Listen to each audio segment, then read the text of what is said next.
Dans l'univers Transformers, beaucoup d'histoires tournent autour de la recherche de divers artefacts pouvant permettre à l'un des deux camps de Cybertroniens de prendre l'avantage sur l'autre. Certains sont un peu oubliables, mais d'autres ont une importance majeure à travers le multivers, et c'est le cas de celui dont nous allons parler aujourd'hui, l'artefact qui a permis la vie sur Cybertron, le Allspark.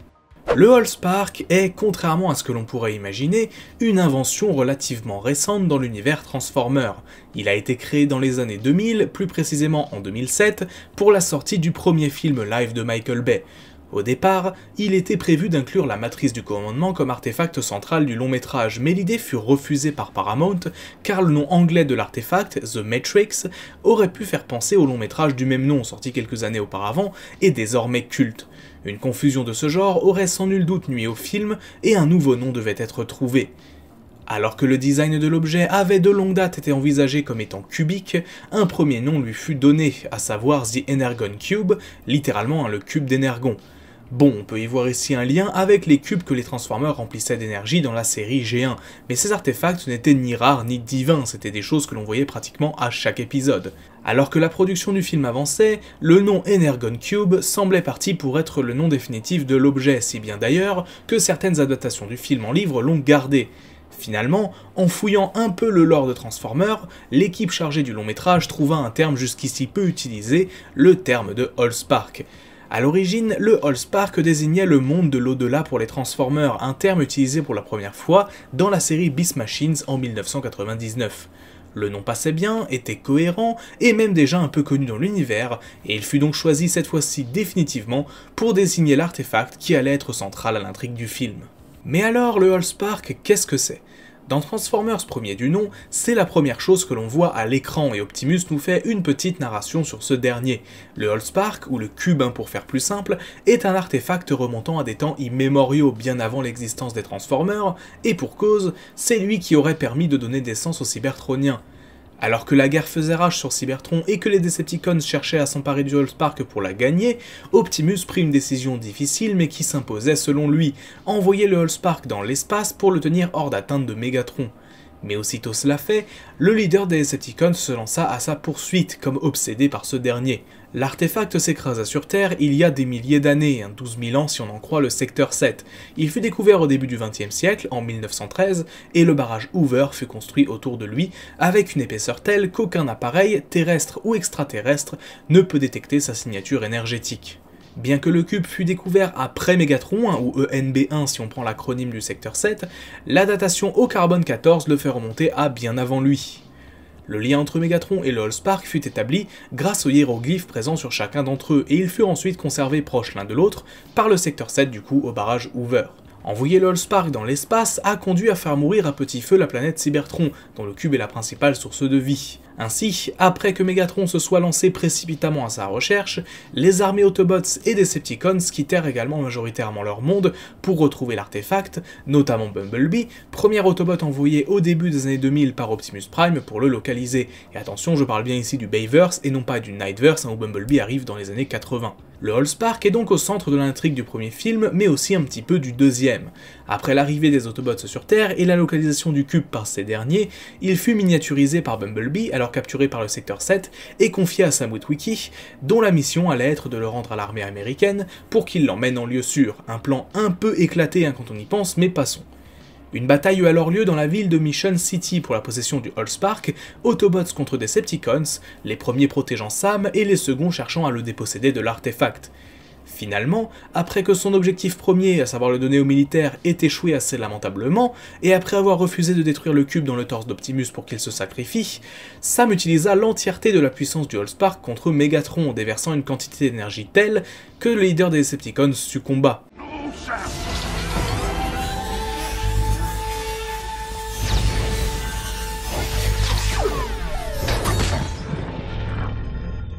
Le Allspark était alors détruit et seuls quelques fragments de ce dernier subsistaient, et ces derniers auront leur importance dans la suite, Revenge of the Fallen, où l'on apprend qu'en plus d'être un artefact pouvant donner la vie, le cube était aussi le recueil de tout le savoir cybertronien, un peu à l'image de la matrice dans la première génération. Le cube n'était jamais qu'un vaisseau. Son pouvoir, son savoir ne peut pas être anéanti, il se contente de changer de forme. Ce savoir se transféra dans l'esprit de Sam Witwicky lorsque ce dernier toucha un fragment du Allspark trouvé dans un vêtement qu'il portait le jour de la bataille de Mission City. Il se met alors à voir des symboles cybertroniens dans sa tête, acquiert des compétences qui le dépassent, ce qui le conduit d'ailleurs à très légèrement péter un plomb en plein amphithéâtre, une scène qui, quand je la revois aujourd'hui, me rend un petit peu nostalgique de l'époque où être à 500 dans une même pièce était encore quelque chose de possible. En effet, le Allspark n'était qu'un moyen de stocker le savoir de Cybertron, et ce savoir était désormais stocké dans l'esprit de Sam, qui va donc s'employer à découvrir ce que tout cela signifie, retrouvant notamment Simons, qui l'aidera à rencontrer un Seeker, Jetfire. Après avoir découvert le tombeau des Primes et la fameuse matrice, Sam sera poursuivi par les Decepticons, comme dans tout le film d'ailleurs, cherchant à récupérer l'artefact. Un point assez important à noter et qui pourtant ne sera jamais expliqué dans le film en lui-même, est qu'après la résurrection de Sam et la reconstitution donc de la matrice, le savoir de ce dernier a été transféré de l'esprit de Sam dans cette dernière, faisant donc bien de la matrice l'artefact que l'on connaissait dans la G1, un objet renfermant la sagesse de Cybertron. Pour une raison assez obscure, cela n'est jamais expliqué alors que c'était pourtant bel et bien dans le script, alors que ça me semble être un point quand même relativement important. Le Allspark dans les films est donc la première version de l'artefact à avoir existé, même si, comme on l'a vu, il prend pas mal d'inspiration dans du lore déjà existant de Transformers, en y important de nouvelles choses. Par exemple, c'est la première fois qu'un artefact de la licence est basiquement capable de créer des Transformers à partir d'un simple objet. Dans le premier film, un rayonnement de ce dernier suffit à transformer un distributeur de canettes ou encore une voiture en robot. De même dans le second film pour l'électroménager de Sam, qui se transforme en toutes sortes de monstruosités. On notera d'ailleurs que Hasbro ne s'est pas privé d'exploiter ce gimmick pour sortir une mini-gamme de figurines portant la dénomination Allspark Power, des personnages qui auraient été créés à partir de véhicules de premier film, qui auraient donc été en contact avec le fameux artefact. Dans Transformers Animated, le Allspark est présenté comme beaucoup plus proche de la matrice de la première génération, étant ici un cristal placé à l'intérieur d'une boîte par les Autobots pour en contenir le pouvoir. D'ailleurs, en version française, le nom du Allspark est changé et devient la matrice, comme si les deux artefacts n'étaient déjà pas assez proches comme ça, en plus d'avoir le même code couleur. Ici, on apprend que le Allspark est doté d'une sorte de conscience, ou du moins, qu'il modèle en quelque sorte les événements autour de lui à sa guise. Ratchet sous-entend que ce ne sont pas eux qui ont trouvé le Allspark, mais l'inverse, il est capable de transférer ses pouvoirs à Sari via une clé, etc., etc. Bref, on a la sensation que le Allspark a ici presque sa propre conscience. L'objectif principal de Megatron est comme toujours de le récupérer afin de terrasser les Autobots, et il parvient presque à le faire à 2 reprises, tout d'abord à l'épisode 1 avant qu'Optimus ne l'éjecte de l'arche, mais aussi à l'épisode 16 alors qu'il vient de se construire un nouveau corps. Le leader des Decepticons avait en effet réussi à placer le cristal sur son Spark, ce qui lui donnait une puissance comme jamais il n'en avait eu. Face à cela, Optimus choisit de détruire tout bonnement le Allspark afin de le vaincre, dispersant des fragments de ce dernier un peu partout dans la région de Détroit, qui, tout comme dans les films, donneront naissance à plusieurs nouveaux Transformers, notamment les Constructicons, Wreck-Gar ou encore Dirt Boss. Lorsque Prolejas parviennent à le reconstituer dans le dernier épisode, le cristal du Allspark est placé dans une nouvelle enveloppe physique, la matrice du commandement, bouclant ainsi la boucle tout comme dans les films, Optimus retournant sur Cybertron avec l'artefact autour du cou. Dans l'univers étendu de la série, plusieurs informations intéressantes peuvent être apprises sur le Allspark. Déjà, la boîte autour de ce dernier, servant à canaliser son énergie, fut forgée dans un passé lointain par une arme légendaire, une arme aujourd'hui connue sous le nom de marteau de Magnus, portée par chacun des leaders Autobots.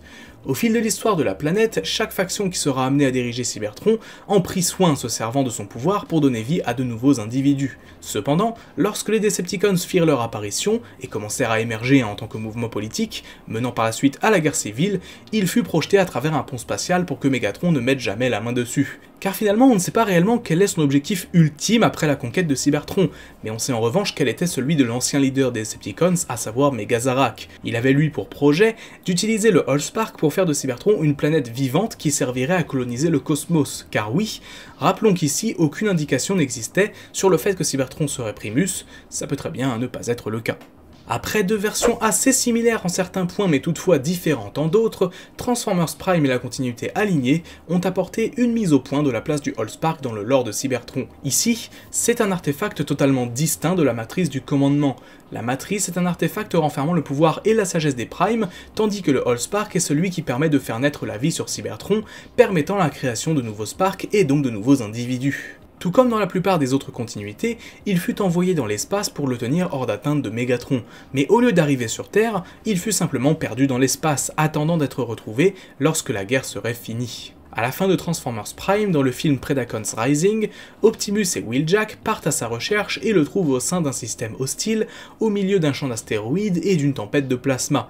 Alors qu'Unicron, via le corps de Megatron, était revenu sur Cybertron pour tuer son frère Primus, il sentit la signature énergétique du Allspark qui approchait avec Optimus et Wheeljack revenus de mission. Il cherchera alors à le détruire, mais Prime le piégea à l'intérieur de la relique dans laquelle était stocké le Allspark, qui ici n'est qu'une énergie pure qui se doit d'être stockée quelque part.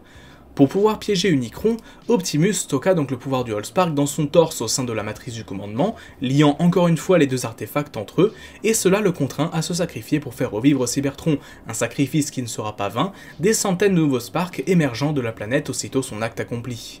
Le Allspark est de nouveau un élément central dans l'intrigue de Transformers Cyberverse à partir de 2018. Ici, et comme dans les continuités précédentes, les Autobots l'envoyèrent dans un pont spatial afin de le tenir hors d'atteinte des Decepticons, et tout comme dans le Bayverse, il s'écrase sur Terre. Il va créer un gardien, Cheetor, afin de le protéger face à n'importe quelle menace. On notera au passage que ce concept de gardien du Allspark était déjà présent dans les comics dérivés des films où Bumblebee et Cliffjumper sont présentés comme les gardiens de ce dernier avant le début de la guerre sur Cybertron. Dans la deuxième saison de la série, Starscream va réussir à s'emparer de son pouvoir pour devenir plus puissant que les Autobots et les Decepticons réunis, devenant pratiquement un dieu et souhaitant aspirer l'énergie vitale de tous les autres Cybertroniens. Il sera stoppé par Optimus Prime qui utilisera la puissance de la matrice pour contrer celle du Allspark, et par la suite, l'artefact sera ramené sur Cybertron pour redonner la vie à la planète qui, tout comme dans les autres histoires, était devenue inerte sans le Allspark. Plus récemment encore, dans la série Transformers War for Cybertron sur Netflix, le Allspark est de nouveau au centre de l'intrigue. Ici, contrairement aux continuités précédentes, il est sur Cybertron mais sa localisation est un mystère, ou du moins est connue de peu de personnes.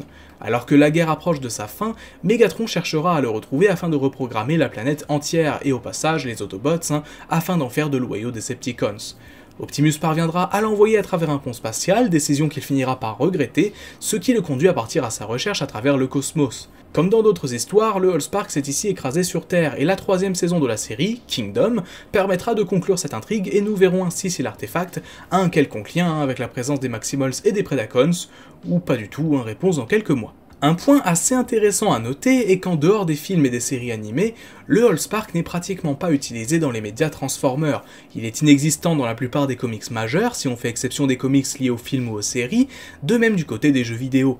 Pourtant, force est de constater que le Allspark est un élément de lore majeur pour la licence Transformers. Mieux, il est même devenu l'artefact le plus facilement reconnaissable pour un large public. Pour preuve, Hasbro a renommé il y a quelques années ses différents studios avec ce nom. Allspark Animation est le studio d'animation en charge des différentes séries Transformers, comme Cyberverse par exemple, et Allspark Pictures est le studio de production de séries et de films de Hasbro, ayant produit Bumblebee, et plus récemment sur petit écran, la dernière série Power Rangers, à savoir Beast Morphers.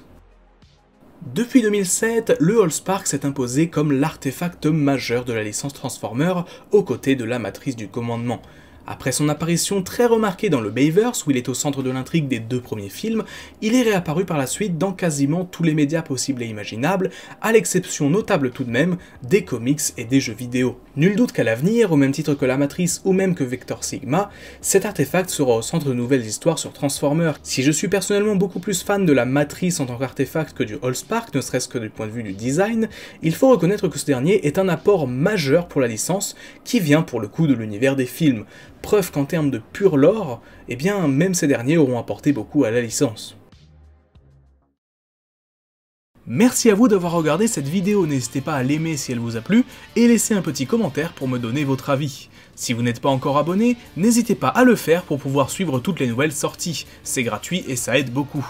Enfin, si vous souhaitez aider à l'amélioration de la chaîne en me soutenant financièrement, vous trouverez dans la description les liens vers mon compte Tipeee et ma boutique Teespring, où vous pouvez me demander un focus sur le personnage de votre choix, voir les vidéos en avance et acheter des t-shirts en rapport avec la chaîne. Sur ce, on se dit à très bientôt pour une nouvelle vidéo, c'était Magnus, ciao.